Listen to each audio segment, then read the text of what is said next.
Satya Sai Baba no era un gurú común. Para millones, era un dios en la tierra, un ser todopoderoso capaz de hacer milagros sorprendentes. Pero detrás de su imagen sagrada se escondía algo mucho más turbio: acusaciones de comportamiento atroz, fraudes descarados y un imperio construido sobre dudosas prácticas. Su organización creció como una completa secta, con reglas estrictas, devotos ciegos y una red de poder e influencia que lo protegió durante décadas.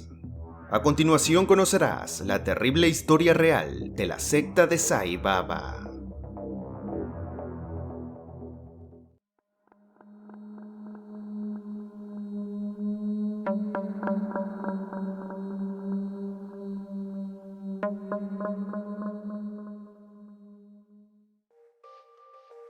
Satyanarayana Raju, el futuro Sai Baba, nació el 23 de noviembre de 1926 en el pequeño pueblo de Puttaparthi, India. Tuvo 4 hermanos y desde temprana edad mostraba interés por los asuntos espirituales, dejando un poco de lado su parte académica. El pequeño Satya fue descrito como muy inteligente y caritativo, con un talento emergente por la música, la danza y la actuación. Esos son los únicos datos que tenemos sobre la niñez de Satya, ya que se empezarían a desarrollar una serie de relatos en donde se buscaba hacer énfasis en su supuesta naturaleza divina. Aquellas narraciones poseen un fuerte carácter fantasioso y sirvieron de mucho para consolidarlo como una figura religiosa importante en el futuro. Su propia madre afirmaba que su concepción había sido milagrosa, ya que según ella, una brillante luz se le acercó mientras se bañaba y así habría quedado embarazada. Luego sus padres afirmaron que en una ocasión, cuando el pequeño Satya estaba descansando, una cobra, símbolo hinduista de la divinidad, se acercó a su cuna, enfatizando así su carácter celestial. Aparentemente en el colegio solía materializar golosinas para sus compañeros, y en una ocasión, supuestamente usando sus poderes místicos, logró hacer que un terrible maestro se quedara prácticamente pegado en su silla, hasta que se arrepintiera por tratar mal a sus alumnos. Luego se corrió el rumor de que a los 14 años había sido picado por un escorpión. Aparentemente Satya perdió el conocimiento por varias horas, para luego regresar en sí y empezar a mostrar un cambio radical de personalidad. Se comenta que el joven Satya experimentó episodios de euforia, llanto y silencio total. Sus padres, totalmente preocupados, decidieron que varios doctores, sacerdotes hinduistas e incluso exorcistas locales lo analizaran, pero nada parecía regresarlo a su estado normal, hasta que unos meses después, Satya supuestamente empezó a materializar cosas y a hablar en sánscrito, el idioma religioso de India con el que no habría tenido contacto alguno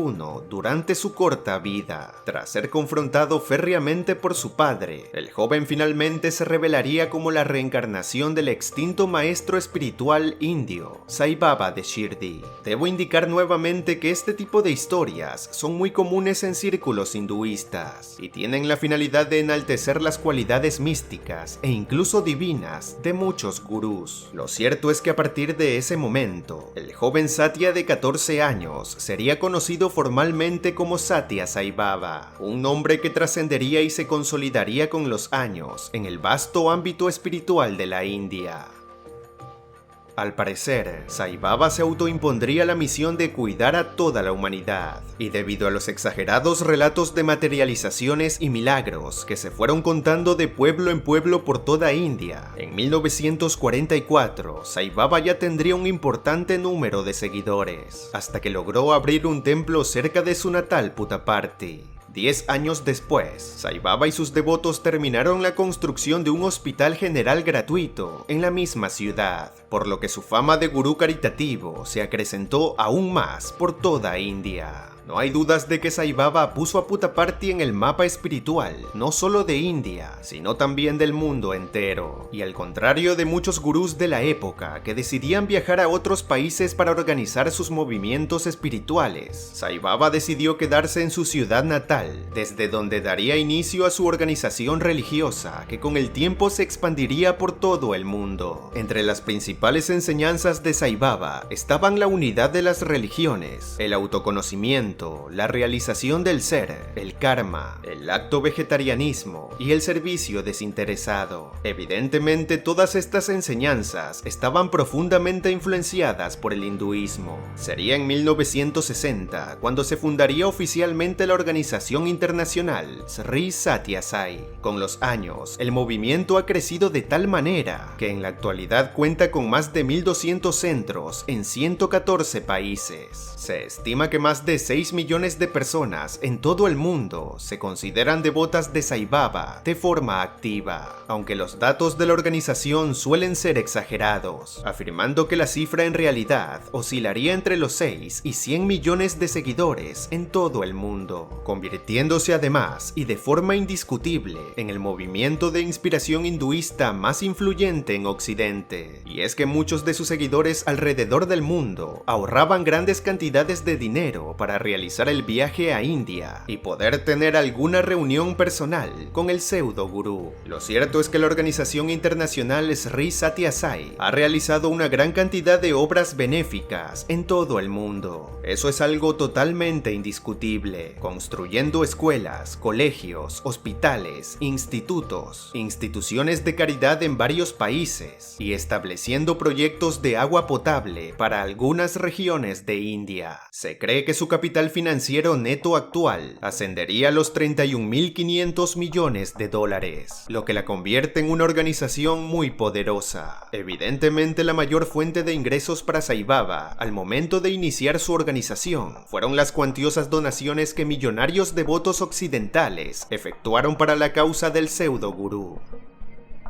Sai Baba enseñaba que él era una deidad, una encarnación o avatar de las divinidades Shiva y Shakti. Adicionalmente mencionaba que todos sus seguidores también tienen un poco de divinidad, pero que son incapaces de reconocerla. Su proclamación como deidad surgió en un contexto un tanto confuso. Era 1963 y Sai Baba extrañamente afirmó que había sufrido un accidente cerebrovascular, acompañado de 4 ataques cardíacos severos, que lo habían dejado completamente paralizado de un lado de su cuerpo. Según él, logró recuperarse milagrosamente de todas esas dolencias, curándose a sí mismo frente a miles de personas que se habían reunido para pedir por su mejoría. Evidentemente, y como ya te puedes imaginar, no existe ningún registro audiovisual de este supuesto milagro. Lo cierto es que a partir de ese momento, Sai Baba aceptó su divinidad abiertamente. Además, declaró cuánto tiempo tendría de vida. Según él, viviría hasta los 96 años, es decir, estaría en la Tierra hasta el año 2022. En este punto hago un pequeño paréntesis para decirles que se queden con los datos de esa predicción de Sai Baba, ya que será muy importante en el transcurso de este humilde documental. Para finalizar su profecía, Sai Baba dio detalles de su supuesta nueva encarnación. Afirmaría que luego de morir, se reencarnaría 8 años después, en un nuevo cuerpo, en el distrito de Mandya, estado de Karnataka, India, y que esa nueva encarnación sería conocida como Prema Sai Baba. Una de las principales cartas de presentación del pseudo gurú Sai Baba eran las supuestas materializaciones que terminaban maravillando a sus devotos. Sin embargo, críticos y escépticos han argumentado que muchas de estas demostraciones podrían explicarse fácilmente, ya que se tratarían de evidentes técnicas de ilusionismo. Sai Baba era famoso por producir aparentemente de la nada objetos como anillos, relojes, dinero, un tipo de aceite curativo y especialmente Vibhuti, una especie de ceniza sagrada que se obtiene de la mezcla de varios elementos, entre ellos estiércol de vaca. Estos objetos aparecían en sus manos durante los encuentros con sus seguidores, y en el caso del Vibhuti también lo hacía aparecer en grandes cantidades desde un jarrón especial. Otra de las supuestas materializaciones de Sai Baba era las de los Shiva Lingam, representaciones del dios Shiva que tienen una forma ovalada. En esta ocasión, esos objetos emergían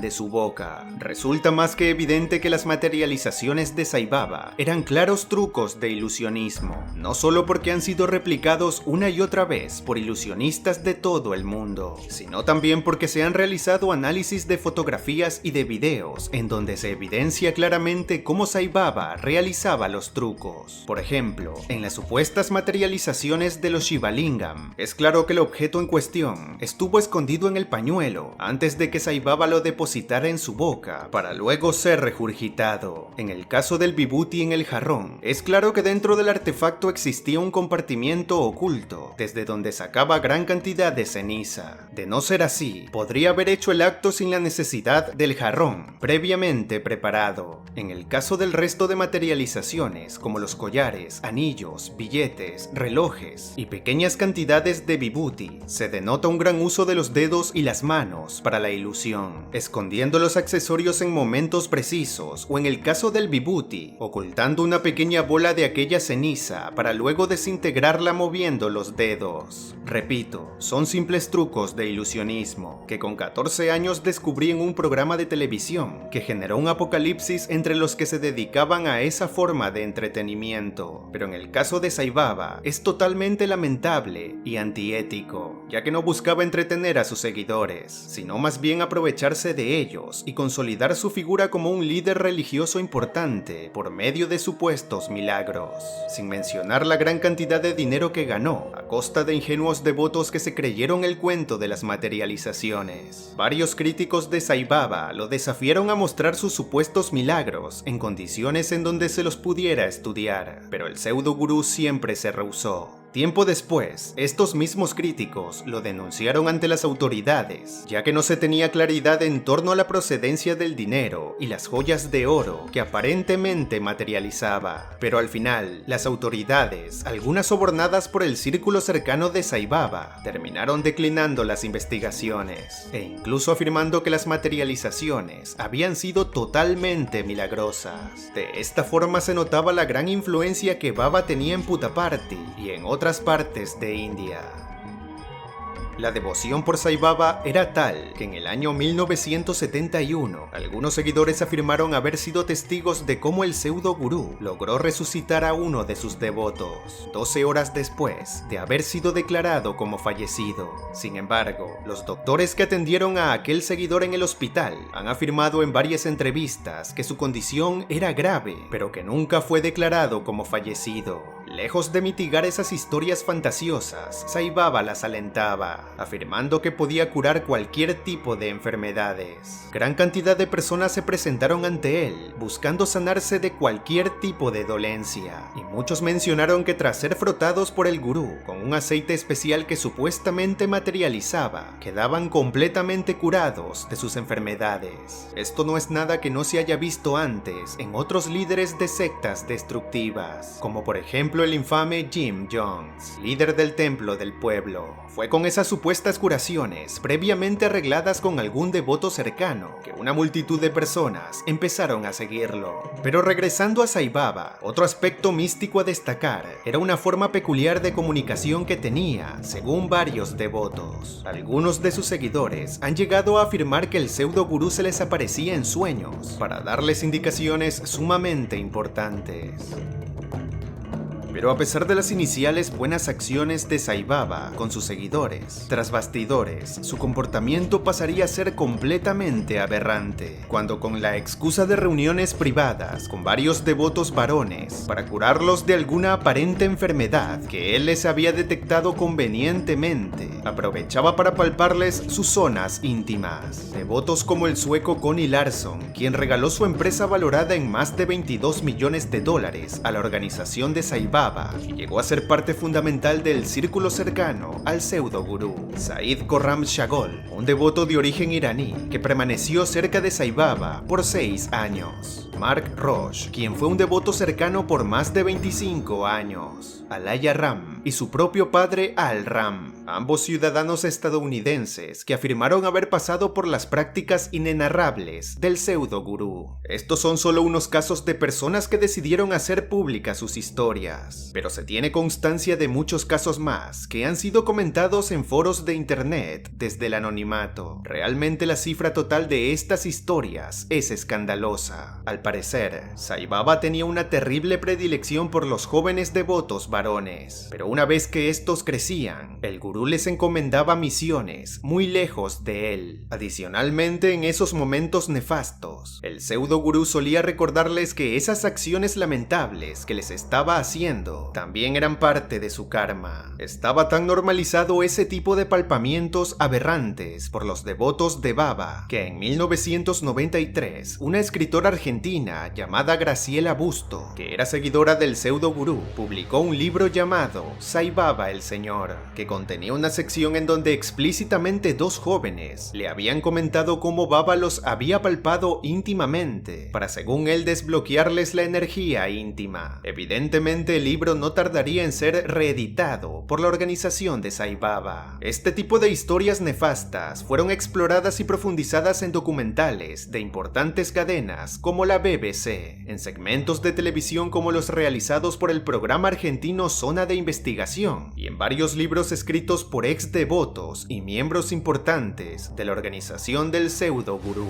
Con el auge del internet, resultaba evidente que las terribles historias se divulgarían rápidamente por todas partes. Ante eso, y de forma increíblemente cínica, en octubre de 1999, Sai Baba dijo que cualquier devoto que fuera encontrado hablando de esos escándalos cerca de su ashram debía ser inmediatamente expulsado. Además, alentó a sus seguidores a que no ingresen a internet y mencionó que sus devotos debían guardar silencio todo el tiempo, ya que el silencio fomenta la pureza, siendo esta última una frase muy ambigua que se presta para múltiples interpretaciones. Fue a raíz de esa gran cantidad de denuncias que muchos recordaron un extraño episodio suscitado el 6 de junio de 1993, cuando 4 devotos varones de Sai Baba entraron en la residencia del pseudo gurú en Puttaparthi bajo la excusa de darle un telegrama. Cuando su camino fue obstruido por varios asistentes de Baba, los sujetos usaron objetos cortopunzantes y eliminaron a 2 de los asistentes del gurú. Al escuchar la conmoción, Sai Baba tocó una alarma especial que tenía en su habitación, así que inmediatamente la policía que solía custodiar el sitio se acercó a su residencia. Rápidamente usaron sus armas de fuego y eliminaron a esos 4 devotos de Baba. Muchos aspectos del incidente quedaron sin resolverse y otros resultan muy ambiguos. Lo cierto es que el propio Sai Baba impidió que se realizaran investigaciones profundas sobre el hecho. Los años pasaron y el 17 de enero del 2002, un sujeto armado ingresó a un templo en donde se encontraba Sai Baba. Al final fue detenido por los devotos y entregado a las autoridades. Muchos han especulado con la posibilidad de que estos incidentes estarían conectados con el comportamiento indebido del gurú con los devotos varones, como algún tipo de venganza por las deplorables acciones de Sai Baba, aunque otros mencionan que estos episodios tenían como finalidad ajustar otro tipo de cuentas. En el pasado, Baba desaconsejó en varias oportunidades que personas gravemente enfermas se sometieran a algunos tratamientos médicos, afirmándoles que sus métodos espirituales de sanación eran más efectivos. Como era de esperarse, muchas personas perdieron la vida esperando los supuestos milagros curativos del pseudo gurú, y no resulta nada descabellado pensar que familiares de esas personas fallecidas buscaban venganza por las falsas promesas de Sai Baba. Aunque las acusaciones de comportamiento indebido contra Satya Sai Baba fueron numerosas y recibieron atención internacional de entidades importantes como la UNESCO, la CIA y el FBI, ninguna desembocó en procesos judiciales concluyentes, a pesar de que en una ocasión se efectuó una demanda colectiva. Probablemente la gran influencia política y judicial de Sai Baba generó que ninguna demanda prosperara, mientras que por otra parte, sus seguidores continuaron defendiéndolo a toda costa, batallando intensamente contra críticos y ex devotos que mantenían sus denuncias sobre conductas inapropiadas. A finales de 1999, Sai Baba sufrió 2 ataques al corazón. En 2003 sufrió un accidente que desembocó en la fractura de su cadera, y desde ese momento empezó a usar una silla de ruedas y a limitar sus apariciones públicas. A finales de marzo del 2011, fue ingresado de urgencia a uno de los hospitales que había construido. Unos días después, su condición pareció mejorar, pero ¿recuerdan que les dije que tuvieran presente la profecía que Sai Baba había hecho sobre su propia muerte? Pues no se cumplió. Satya Sai Baba falleció el 24 de abril del 2011 a los 84 años de edad, quedando muy lejos su predicción de que viviría hasta los 96 años. Obviamente muchos de sus seguidores han teorizado excusas rebuscadas y aspectos místicos para afirmar que su maestro sí cumplió, mostrando de esta forma un preocupante estado de negación. Evidentemente su muerte generó gran conmoción entre sus seguidores, y el papel de su asistente personal estuvo en entredicho, generándose muchas teorías en torno a un posible deceso forzado. Por esos días se descubrieron grandes sumas de dinero en efectivo, oro y plata, en el ashram principal de Puttaparthi, lo que generó sospechas sobre posibles actividades financieras irregulares, lavado de dinero y falta de transparencia en la gestión de fondos. Pasaron 8 años después de la muerte de Sai Baba, y era más que obvio que aparecerían varios individuos proclamándose como Prema Sai Baba, la reencarnación prometida de Satya Sai Baba. Estos personajes han generado grandes debates y escepticismo entre los seguidores del extinto pseudo gurú y la organización internacional Sri Satya Sai. Evidentemente ninguno ha sido reconocido de forma oficial como la reencarnación de Baba. Después de la muerte de Sai Baba, la organización que fundó continuó sus actividades bajo la dirección de un consejo central, integrado por 7 miembros. El liderazgo se ha centrado en mantener y expandir las iniciativas educativas, médicas y de servicio social establecidas con anterioridad. Hasta la fecha, los seguidores de Sai Baba continúan rechazando todas las acusaciones de comportamientos indebidos y fraudes perpetrados por su maestro espiritual. En Latinoamérica, la organización Sri Satya Sai tiene una presencia significativa, siendo Argentina uno de los países con mayor número de devotos y actividades relacionadas al movimiento espiritual, como encuentros, conferencias, retiros y entrega de comida para las personas sin hogar. Sería en Argentina que otro nefasto líder de secta se terminó inspirando en Sai Baba, no solo en sus enseñanzas, sino también en sus pseudo-materializaciones y en las terribles acciones en contra de jóvenes devotos varones. Me refiero a Ricardo Javier Ocampo, más conocido como el Maestro Amor, quien abiertamente ha reconocido su admiración por Sai Baba. El caso del Maestro Amor ya ha sido abordado en este humilde canal.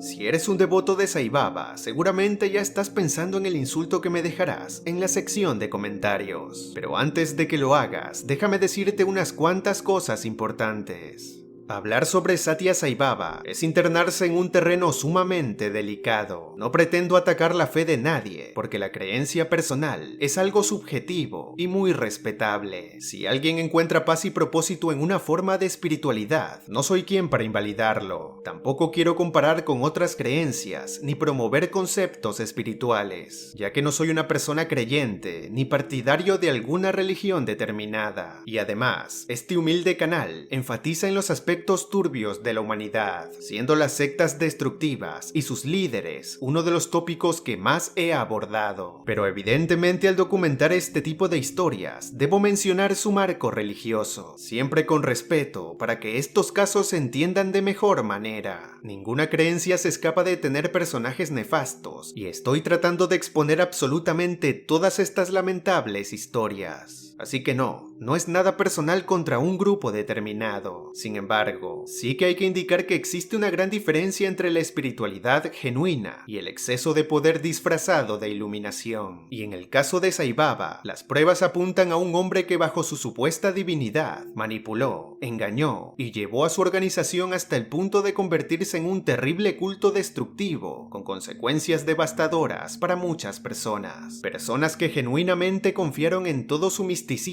y enseñanzas. La imagen de Sai Baba como un avatar divino fue cuidadosamente construida a lo largo de décadas. Sus supuestos milagros, como la materialización de objetos, han sido desmontados una y otra vez con meros trucos de ilusionismo. Pero la verdadera problemática no es solo el engaño visual, sino el atropello psicológico y en muchos casos físico que se reportó dentro de su movimiento. Uno de los principales indicadores de que la organización de Sai Baba operaba como una secta destructiva es la total sumisión exigida a sus seguidores. Los devotos debían aceptar su autoridad incuestionable, creyendo que él tenía poderes sobrenaturales y que sus órdenes eran la voluntad de un dios encarnado. No podían cuestionarlo sin enfrentar represalias sociales dentro de la comunidad, siendo este un patrón común en muchas sectas. La disidencia era castigada, el pensamiento crítico era sofocado y algunos miembros, los que se radicaron en el ashram de Puttaparthi, fueron aislados del mundo exterior, prohibiéndoles incluso el acceso a internet.